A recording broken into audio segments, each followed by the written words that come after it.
አዲሱ የኢራን ጠቅላይ መሪ ከባድ ጉዳት እንደደረሰባቸው ይፋ ሆነ።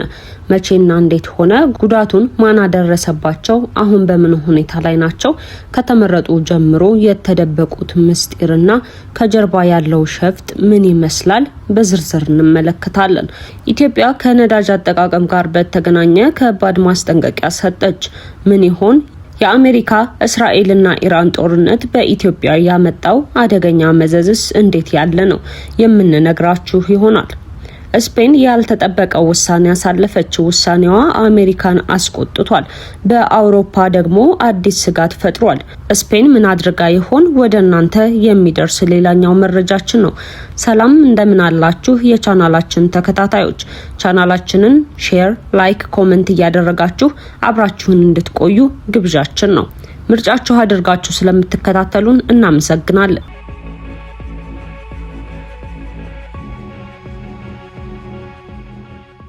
አሜሪካና እስራኤል በኢራን ላይ የከፈቱት ጦርነትና በዚሁ ምክንያት የተፈጠረው የነዳጅ አቅርቦት ሰንሰለት መስተጓጎል ምን ያህል ጊዜ እንደሚቆይ ስለማይታወቅ ህብረተሰቡና ተቋማት ነዳጅን በከፍተኛ ቁጠባ እንዲጠቀሙ የገንዘብ ሚኒስቴር አህመድ ሺዴ አሳስበዋል።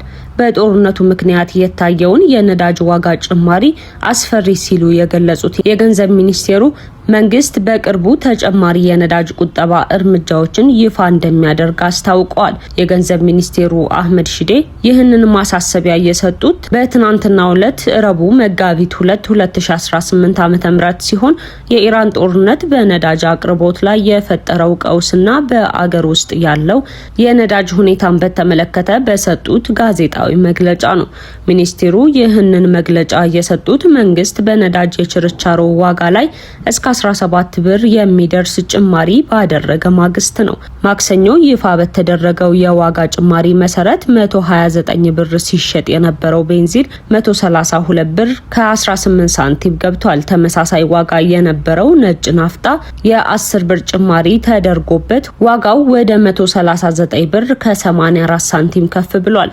ከፍተኛ የሆነው የ17 ብር ጭማሪ ያስተናገደው ኬሮሲን ደግሞ 146 ብር እንዲሸጥ ተወስኗል። የገንዘብ ሚኒስቴሩ አህመድ ዛሬ በሰጡት መግለጫ በዓለም የነዳጅ ገበያ ላይ ከታየው ከፍተኛ ጭማሪ አንጻር መንግስት ያደረገው ማሻሻያ በጣም ዝቅተኛ ተደርጎ የሚታይ እንደሆነም ገልጸዋል።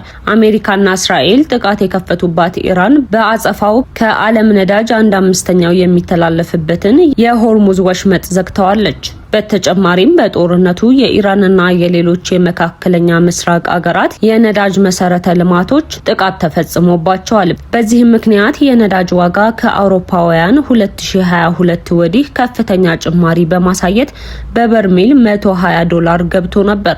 ኋላ ግን ቅናሽ አሳይቶ የነበረ ቢሆንም በዛሬው ዕለት በበርሜል $89 እየተሸጠ ነው። የገንዘብ ሚኒስቴሩ በመግለጫቸው እንዳካተቱት ከሆነ ጅቡቲ ላይ የምንረከብበት ዋጋ ቤንዚን 205 ብር ከ74 ሳንቲም መሆኑንና አሁንም መንግስት ቤንዚንን በሊትር 73 ብር ከ56 ሳንቲም እየደጎመ የሚገኝ መሆኑን ያሳያል ብለዋል። ነጭ ናፍጣም በዓለም ዋጋ በሊትር 238 ብር ከ13 ሳንቲም እንደደረሰ በመጥቀስም በሊትር 98 ብር ከ29 ሳንቲም በመንግስት እየተደጎመ መሆኑን አስረድተዋል። የኢትዮጵያ መንግስት የዓለም አቀፍ የነዳጅ ዋጋ በከፍተኛ ደረጃ አስፈሪ በሆነ መልኩ እየጨመረ ባለበት ጊዜም ቢሆን በከፍተኛ ድጎማ አሁንም እየቀረበ ነው ያሉት የገንዘብ ሚኒስቴሩ ነዳጅ በተቀመጠለት የግብይት ሰንሰለትና መንግስት ባስቀመጠው ዋጋ ብቻ መሸጥ እንዳለበት አሳስበዋል። መንግስት በጦርነቱ ምክንያት የተፈጠረውን የነዳጅ አቅርቦትና ዋጋ ቀውስ ሊያስተካክል የሚችለውን ጫና ለመቋቋም የሚያስችለውን አማራጭ እየወሰደ መሆኑን ተናግረዋል። ከሚወሰዱ እርምጃዎች መካከል ከዲፖ ማቅረብና አጣዳፊ ግዢ መፈጸም የሚሉት ተጠቃሽ ናቸው። በሆርሙዝ ወሽመጥ መዘጋት ምክንያት ሊያጋጥም የሚችለውን መስተጓጎል ለመቋቋም እንዲቻል በሌሎች አማራጮች በአፋጣኝ የነዳጅ ግዢ ለመፈጸም ጥረት እየተደረገ መሆኑንም ገልጸዋል። አክለውም በመካከለኛው ምስራቅ ያለው ጦርነት መቼ እንደሚያቆም ማቆምና የተፈጠረው የነዳጅ ምርት ላይ የደረሰው ውድመት እንዲሁም የአቅርቦት ሰንሰለት ላይ የተፈጠረው ችግር እስከ መቼ እንደሚዘልቅ መገመት እንደማይቻል ተናግረዋል። መንግስት ጉዳዩን እየተከታተለ በአገር ውስጥ የነዳጅ በአስተማማኝ መልኩ እንዲቀርብ እንደሚያደርግ ያነሱት ሚኒስትሩ ከዚህ ጎን ለጎን ከፍተኛ የሆነ የነዳጅ ቁጠባ ስራ ውስጥ መግባት ይኖርብናል ብለዋል። ሁሉም ነዳጅ ተጠቃሚ አካላት ማለትም መላው ማህበረሰብ፣ የንግድ ማህበረሰብ፣ መንግስታዊ ተቋማት፣ መንግስታዊ ያልሆኑ ድርጅቶችና ሁሉም ነዳጅ ተጠቃሚ አካላት በሙሉ ነዳጅን በከፍተኛ ቁጠባ መጠቀም እንዳለባቸው ማሳሰብ እንፈልጋለን ሲሉ አጽንኦት ሰጥተዋል። ከዚህም ባሻገር በቅርቡ በተጠና ሁኔታ ተጨማሪ የነዳጅ የቁጠባ እርምጃዎች ለህብረተሰቡ የሚገለጹ ይሆናል ሲሉ በመንግስት ይፋ የሚደረጉ አሰራሮች እንደሚኖሩ አስታውቀዋል። በአገር ውስጥ የሚታይ ትክክለኛውን የግብይት ሰንሰለት አለመጠቀምና መንግስት ባስቀመጠው ዋጋ ያለመሸጥ ሁኔታ ለማስተካከል የሚወሰደው እርምጃ እንደሚጠናከርም የገንዘብ ሚኒስቴሩ ገልጸዋል። የኢራን እስላማዊ ሪፐብሊክ ጠቅላይ መሪ ሆነው የተመረጡት የቀድሞው መሪ ልጅ ሞጅታባ ኻሜኒ ያሉበት የጤንነት ሁኔታ በተመለከተ የሚወጡ መረጃዎች አሳሳቢ የሆኑ መምጣታቸውን ዘገባዎች እያመላከቱ ነው። የአዲሱ ጠቅላይ መሪ ደህንነት እንዲሁም ከተመረጡ በኋላ ለህዝብ በይፋ ለመታየታቸው አጠያያቂ ከመሆኑም በተጨማሪ ለኢራን መንግስት ቅርበት ያላቸው ምንጮች የሚሰጧቸው መረጃዎች የሞጅታባ ጤንነት ላይ ጥያቄ ፈጥረዋል። በቆጵሮስ የኢራን አምባሳደር የሆኑት አሊሬዛ ሳላሪያን ለብሪታንያው ጋዜጣ ዘጋርዲያንስ በሰጡት መረጃ መሰረት ጠቅላይ መሪው እግርና እጆቻቸው ላይ ጉዳት እንደደረሰባቸው ሰምቻለሁ፣ የመቁሰል ጉዳት ስለደረሰባቸው ሆስፒታል እንደሆኑ አስባለሁ ሲሉም ተናግረዋል። የሞጅታባ ደህንነት ጉዳይ አነጋጋሪ መሆኑን ተከትሎ የኢራን ፕሬዝዳንት ልጅ ገጹ ላይ ጠቅላይ መሪው ጉዳት እንደደረሰባቸው የሚገልጹ ሪፖርቶችን አይቻለሁ በማለት ነገር ግን ሞጅታባ ደህና መሆናቸውን ማረጋገጡን ጽፈዋል። በተጨማሪም ሰኞ ዕለት የሞጅታባ መመረጥ ዜና ከወጣ በኋላ የኢራን መንግስት ቴሌቪዥን ጉዳት ደርሶባቸው እንደነበር ቢጠቅስም ምንም አይነት ዝርዝር ግን ሳይሰጥ ቀርቷል። ቆጵሮስ ያሉት የኢራን አምባሳደር ጨምረው እንዳብራሩት ሞጅታባ ኻሜኒ ጉዳት የደረሰባቸው አባታቸውና ሌሎች 5 የቤተሰቦቻቸው አባላት በተገደሉበት ጥቃት መሆኑን አመላክተዋል።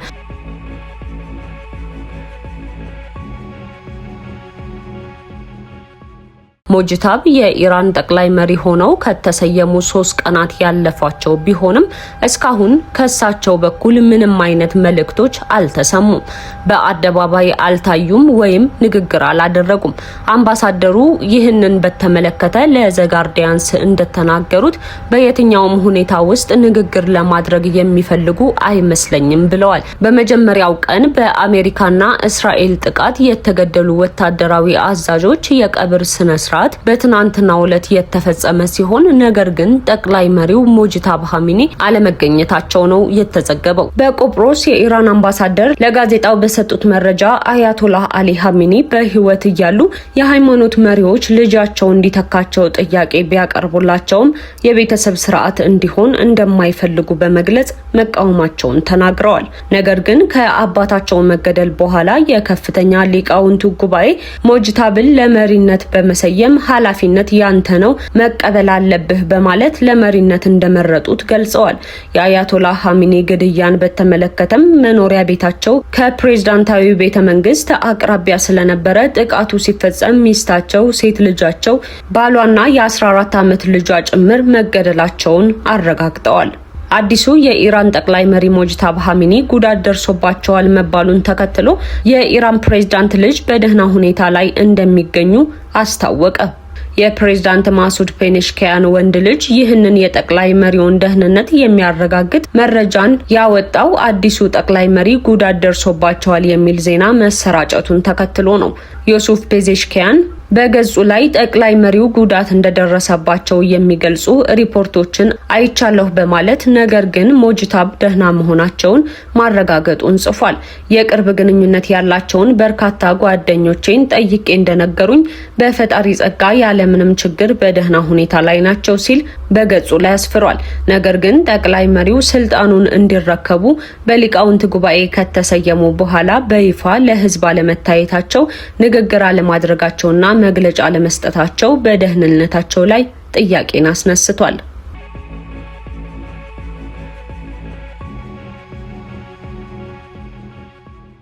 ስፔን በእስራኤል የሚገኘውን አምባሳደሯን በቋሚነት መሰረዟን አስታወቀች። በማድሪድና በቴል አቪቭ መካከል ያለው ዲፕሎማሲያዊ ግንኙነት እጅግ አስከፊ ደረጃ ላይ ደርሷል። በአሜሪካና በእስራኤል የኢራን ጥቃት ሳቢያ የተቀሰቀሰው ዲፕሎማሲያዊ ፍጥጫ ተካሮ ስፔን በእስራኤል የሚገኘውን አምባሳደሯን በቋሚነት ማስወጣቷን ዛሬ ይፋ አድርጋለች። የስፔን ውጭ ጉዳይ ሚኒስቴር ባወጣው መግለጫ አገሪቱ ከእስራኤል ጋር የነበራትን የዲፕሎማሲ ውክልና ወደ ዝቅተኛ ደረጃ ለማውረድ መገደዷን አስታውቀዋል።